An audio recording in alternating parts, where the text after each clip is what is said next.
আসসালামু আলাইকুম। আন্তর্জাতিক সর্বশেষ আপডেট সংবাদে আপনাকে স্বাগতম। শুরুতেই জানিয়ে দেব সংবাদ শিরোনাম। নেতানিয়াহুর উপর অস্ত্র নিষেধাজ্ঞার আহ্বান জানালেন ফরাসি প্রেসিডেন্ট। ক্ষুব্ধ প্রতিক্রিয়া জানিয়েছেন নেতানিয়াহু। জানিয়ে দেব নিষেধাজ্ঞা সত্ত্বেও যেভাবে সামরিক শক্তি অর্জন করছে ইরান। এরপরে জানিয়ে দিব দিল্লি পুলিশের কাছে ইসরায়েলি দূতাবাসের এক অস্বাভাবিক অনুরোধ। সর্বশেষ জানিয়ে দেব গাজার মসজিদে ইসরায়েলি হামলায় নিহত 21। এতক্ষণ শুনছিলেন সংবাদ শিরোনাম, এবারে বিস্তারিত। এবার ইসরায়েলের উপর অস্ত্র নিষেধাজ্ঞার আহ্বান জানালেন ফরাসি প্রেসিডেন্ট। ক্ষুব্ধ প্রতিক্রিয়া জানিয়েছেন নেতানিয়াহু। ইহুদিবাদী ইসরায়েলের বিরুদ্ধে অস্ত্র নিষেধাজ্ঞা আরোপের জন্য ফরাসি প্রেসিডেন্ট ইমানুয়েল ম্যাক্রন যে আহ্বান জানিয়েছেন তার সমালোচনা করেছেন ইহুদিবাদী ইসরায়েলের যুদ্ধবাজ প্রধানমন্ত্রী বেঞ্জামিন নেতানিয়াহু। তিনি ক্ষুব্ধ প্রতিক্রিয়া ব্যক্ত করে বলেন, প্রেসিডেন্ট ম্যাক্রনের এই আহ্বান অপমানজনক। নেতানিয়াহু দাবি করেন, ইসরায়েল নিজেকে রক্ষার জন্য সভ্যতার শত্রুদের 7টি ফ্রন্টে একযোগে লড়াই করছে। যুদ্ধবাজ নেতানিয়াহু বলেন, সমস্ত সভ্য দেশকে ইসরায়েলের পাশে দৃঢ়ভাবে দাঁড়ানো উচিত। পরিপূর্ণভাবে সারা বিশ্বে স্থিতিশীলতা, শান্তি, নিরাপত্তা ফিরে না আসা পর্যন্ত আগ্রাসন অব্যাহত রাখা উচিত বলে তিনি উল্লেখ করেছেন। এর আগে ইমানুয়েল ম্যাক্রন তার সাক্ষাৎকারে বলেন, ইসরায়েল সব ধরনের অস্ত্র পাঠানো বন্ধ করা দরকার। এই সমস্ত অস্ত্র দিয়ে গাজায় যুদ্ধ বন্ধ করার সুযোগ দেওয়া উচিত নয়। যুদ্ধবাজ নেতানিয়াহু সমস্ত আহ্বান ও অনুরোধ উপেক্ষা করে গাজা ও লেবাননে আগ্রাসন অব্যাহত রাখার প্রেক্ষাপটে ফরাসি প্রেসিডেন্ট বলেন, তিনি আমাদের কথা শুনছেন না। আমাদের অস্ত্র দিয়ে গাজায় যুদ্ধ করতে দেওয়া উচিত হবে না। এদিকে নিষেধাজ্ঞা সত্ত্বেও যেভাবে সামরিক শক্তি অর্জন করছে ইরান। মধ্যপ্রাচ্যে পরিস্থিতি ক্রমেই ভয়াবহ অবনতির দিকে যাচ্ছে। সম্প্রতি ইসরায়েলে আবারও ক্ষেপণাস্ত্র হামলা চালিয়েছে ইরান। এটিকে ইসরায়েলের অপরাধের ন্যূনতম শাস্তি বলে উল্লেখ করেছেন ইরানের সর্বোচ্চ ধর্মীয় নেতা আয়াতুল্লাহ আলী খামেনি। এই হামলায় কৌশলগত দিক বিশ্লেষণ করে আমেরিকার institute for study of war বলছে, এত বেশি সংখ্যক ক্ষেপণাস্ত্র এমনভাবে ছোড়া হয়েছে যেটি ইসরায়েলের প্রতিরক্ষা ব্যবস্থাকে চাপে ফেলছে। ইসরায়েলি বাহিনী সবার আগে ঘনবসতি এলাকায় হামলা ঠেকাতে চেয়েছে এবং তুলনামূলক কম ঘনবসতি এলাকা ঝুঁকির মুখে পড়ছে। এর জন্য বেশ কয়েকটি বিমান ঘাঁটি যেগুলো তুলনামূলক কম ঘনবসতি এলাকায়, সেগুলো সুরক্ষা নিশ্চিত করতে পারেনি ইসরায়েল। তেল আবিবের কাছে গোয়েন্দা সংস্থা মোসাদের সদর দপ্তরের কাছেও আঘাত হানতে সক্ষম হয়েছে ইরানের ক্ষেপণাস্ত্র। তেহরান এক বিবৃতিতে জানিয়েছেন, জুলাই মাসে তেহরানে হামাসের নেতা ইসমাইল হানিয়াকে হত্যা এবং বৈরুতের হিজবুল্লাহর শীর্ষ নেতার হত্যার জবাব দিতে এই হামলা করছে তারা। আগে থেকে ইসরায়েল বা আমেরিকার জন্য একটা বড় মাথা ব্যথার জায়গা ছিল ইরান। লেবাননে হিজবুল্লাহ, ইয়েমেনের হুতি অথবা সিরিয়া ও ইরাকে বিভিন্ন সশস্ত্র গোষ্ঠীর অস্ত্রশস্ত্রের পেছনে ইরানের সম্পৃক্ততার কথা এসেছে বারবার। ইরানের সশস্ত্র বাহিনী বা অস্ত্রশস্ত্র নিয়ে পশ্চিমাদের উদ্বেগ ছিল অনেক আগে থেকেই।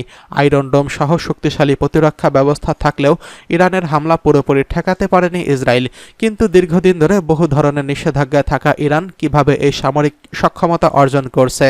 ইরানের বর্তমান অস্ত্রের সক্ষমতার পেছনে সব বিষয়ে কাজ করছে সেটা জানতে একটু পেছন থেকে শুরু করতে হবে। ইরানের সামরিক বাহিনীর ইতিহাস 2500 বছর পুরনো। তবে আধুনিক সেনাবাহিনী বা অস্ত্রশস্ত্রে সজ্জিত হওয়ার শুরুটা হয়েছিল রেজা খান বা রেজা শাহ পাহলভির হাত ধরে, যিনি 1920-এর দশকে সেনা কমান্ডার থেকে পরবর্তীতে প্রধানমন্ত্রী রাজা হয়েছিলেন।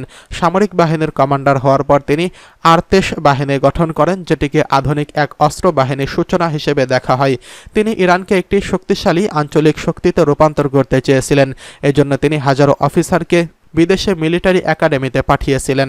পাশাপাশি নিজ দেশের বাহিনীকে বড় করতে থাকেন এবং তাদের প্রশিক্ষণ দিতে পশ্চিমা অফিসারও নিয়োগ দেন। দ্বিতীয় বিশ্বযুদ্ধের সময় ব্রিটিশ ও সোভিয়েত ইউনিয়ন ইরানের দখলে নেয়।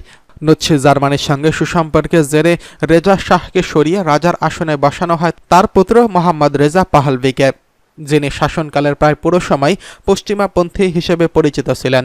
পশ্চিমাদের নজর ছিল ইরানের তেলের দিকে। সেই তেলের অর্থে 60 থেকে 70 দশক জুড়ে মূলত আমেরিকা থেকে বহু আধুনিক অস্ত্রশস্ত্র কেনা হয়। ইরানের শেষ শাহ বা রাজা মোহাম্মদ রাজা পাহলভি থেকে দেশকে আধুনিকীকরণ করতে উদ্যোগ নিলেও জনবিচ্ছিন্নতা, একনায়কতন্ত্র এমন নানা প্রেক্ষাপটে বিপ্লবের সূচনা হয়। দাঙ্গা, ধর্মঘট আর বিক্ষোভের বাস্তবতায় দেশ ছেড়ে পালাতে বাধ্য হয় শাহ ও তার পরিবার। তবে তার অস্ত্র কেনা, সামরিক প্রশিক্ষণ এমন নানা পদক্ষেপের কারণে 1979 সালে বিপ্লবের সময় ইরানের বাহিনী ছিল সেই অঞ্চলের সবচেয়ে শক্তিশালী সামরিক বাহিনীর একটি। ইরানের সামরিক শক্তির ইতিহাস ও সক্ষমতার বিস্তারিত উল্লেখ করা হয়েছে আমেরিকার ডিফেন্স ইন্টেলিজেন্সের প্রতিবেদনে। এদিকে দিল্লি পুলিশের কাছে ইসরায়েলি দূতাবাসের অস্বাভাবিক অনুরোধ। দিল্লি পুলিশের কাছে অস্বাভাবিক অনুরোধ করছে ভারতে অবস্থিত ইসরায়েলি দূতাবাস। নিরাপত্তা কর্মী প্রশিক্ষণের জন্য পুলিশের শুটিং রেঞ্জ ব্যবহারের অনুমতি চেয়েছে তারা। ভারতীয় কর্তৃপক্ষ বলছে প্রথমবারের মতো একটি দূতাবাস এই সুবিধা ব্যবহারের অনুমতি চেয়েছে। অনুরোধটি বর্তমানে পর্যালোচনাধীন রয়েছে। শনিবার দিল্লি পুলিশের একজন সিনিয়র কর্মকর্তার নাম প্রকাশ না করার সূত্রের বরাত দিয়ে এই তথ্য জানিয়েছে ভারতীয় সংবাদ মাধ্যম ইন্ডিয়ান এক্সপ্রেস। গত 23 সেপ্টেম্বর দিল্লি পুলিশের নিরাপত্তা বিভাগ একটি চিঠি আকারে ইসরায়েলি দূতাবাস থেকে অস্বাভাবিক অনুরোধ পায়। সেই চিঠিতে ইসরায়েলি দূতাবাসের নিরাপত্তা কর্মীদের প্রশিক্ষণের জন্য পুলিশের শুটিং রেঞ্জ ব্যবহারের অনুমতি চাওয়া হয়। চূড়ান্ত সিদ্ধান্তের জন্য অনুরোধটি দিল্লি পুলিশের সদর দপ্তরে পাঠানো হয়েছে। এক ঊর্ধ্বতন কর্মকর্তা ইঙ্গিত দিয়েছেন অনুরোধটি প্রত্যাখ্যান করার একটি দৃঢ় সম্ভাবনা রয়েছে। দিল্লি পুলিশের একজন সিনিয়র কর্মকর্তা ইন্ডিয়ান এক্সপ্রেসকে বলেন, এটি অবশ্যই প্রথমবার কোনো দূতাবাস আমাদের শুটিং রেঞ্জ ব্যবহার করে এবং প্রবেশাধিকার চেয়েছে। আমরা ঊর্ধ্বতন কর্তৃপক্ষের সঙ্গে বিষয়টি নিয়ে আলোচনা করছি এবং এখন পর্যন্ত তাদের অনুরোধ প্রত্যাখ্যান করার সম্ভাবনা রয়েছে, তবে আমরা এখনও চূড়ান্ত সিদ্ধান্ত নিতে পারিনি। মধ্যপ্রাচ্যে ক্রমবর্ধমান উত্তেজনার মধ্যে দিল্লিতে ইসরায়েলি দূতাবাসের চারপাশে নিরাপত্তা বাড়ানো হয়েছে। এদিকে চলতি মাসের শুরুর দিকে ইসরায়েলি দূতাবাসের চারপাশে অতিরিক্ত নিরাপত্তা কর্মী মোতায়েন করে দিল্লি সরকার।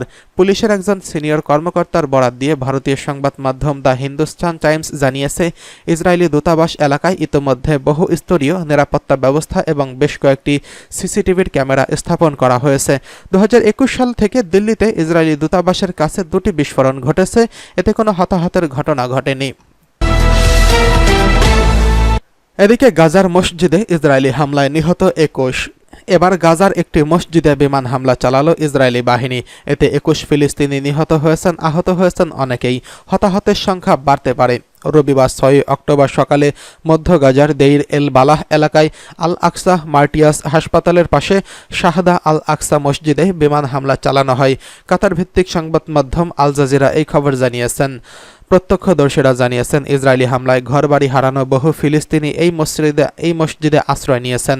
তবে ইসরায়েলি সামরিক বাহিনী দাবি করছে এই মসজিদটিতে ঘাঁটি হিসেবে ব্যবহার করত হামাস। তবে যদিও এই দাবির পক্ষে এখনও কোনো প্রমাণ দিতে পারেনি তারা। সামাজিক যোগাযোগ মাধ্যম এক্সে দেওয়া এক পোস্টে ইসরায়েলি বাহিনী বলছে হামাসের বিরুদ্ধে নির্ভুল আক্রমণ চালিয়েছে তারা। শাহাদা আল আকসা মসজিদকে হামাস কমান্ড ও কন্ট্রোল কমপ্লেক্স হিসেবে ব্যবহার করছিল। ইসরায়েল হামাস রক্তক্ষয়ী যুদ্ধের 1 বছর পূর্ণ হচ্ছে আগামীকাল সোমবার। গত বছরের 7 অক্টোবর ইসরায়েলে হামলা চালিয়েছে হামাস। এর জেরে গাজায় এখনও ইসরায়েলি অভিযান চলছে। তাদের হামলায় এই পর্যন্ত অন্তত 41,825 ফিলিস্তিনি নিহত হয়েছেন। আহত হয়েছেন কমপক্ষে 96,910 জন।